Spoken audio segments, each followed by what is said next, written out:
அவன் நம்ம ஜாத்தியில பண்ணான்டா. அவன் என்ன ஆளுங்களை பார்த்துருக்கான்னு யாருக்கு தெரியும்?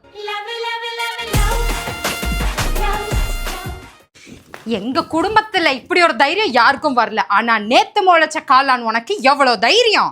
நல்ல வேலை எங்க அம்மா அப்பா காலத்துல போயிட்டாங்க. ஏன் நீ இந்த கன்றாவியெல்லாம் பார்த்துருந்தாங்கன்னா என்ன இருக்கும்?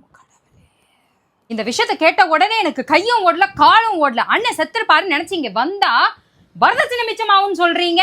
உங்க மச்சா கிட்ட சொல்ல வேண்டியதானே, அவர் சொத்தையாவது வித்து புள்ளைய கல்யாணம் பண்ண வைப்பாரு. அந்த அளவுக்கு இந்த நெஞ்சில இன்னும் உயிர் இருக்குன்னா குடும்பத்துக்காக உழைக்கிறோம். ஏண்டா என்ன சொன்னேன்? என் பையன் கார்த்தி லவ் மேரேஜ் பண்ண, அதனால உங்க அக்கா பண்ண என்ன பிரச்சனையா? அவன் நம்ம ஜாத்தியில பண்ணான்டா. அவன் என்ன ஆளுங்களை பார்த்துருக்கான்னு யாருக்கு தெரியும்? அண்ணி அவங்க என்ன ஆளுங்க? ஏண்டி உனக்கு அந்த பையன் முக்கியமா இல்ல நம்ம குடும்பம் முக்கியமாடி? என்ன அமைதியா இருக்க? காலேஜுக்கு போகும்போது இந்த அமைதி இருந்திருக்கணும். இதெல்லாம் எங்கேருந்து வந்திருக்குன்னு எனக்கு தெரியும். இல்லை உங்க அம்மா குடும்பத்துல இருந்து தானே வந்திருக்கு. பாவம் எங்க அண்ணன் இன்னும் என்னால பார்க்க வேண்டியது இருக்கும். குடும்பத்துல என்னாலாம் நடந்து போச்சு எல்லாம் என்ன சொன்னீங்க? என் புருஷன் குடிக்காரன் குடிக்கெட்டவன் குடும்பமானமே போயிடும். ஆனா இப்ப பாரு எல்லாத்துக்கும் ஒரு நேரம் வரும்.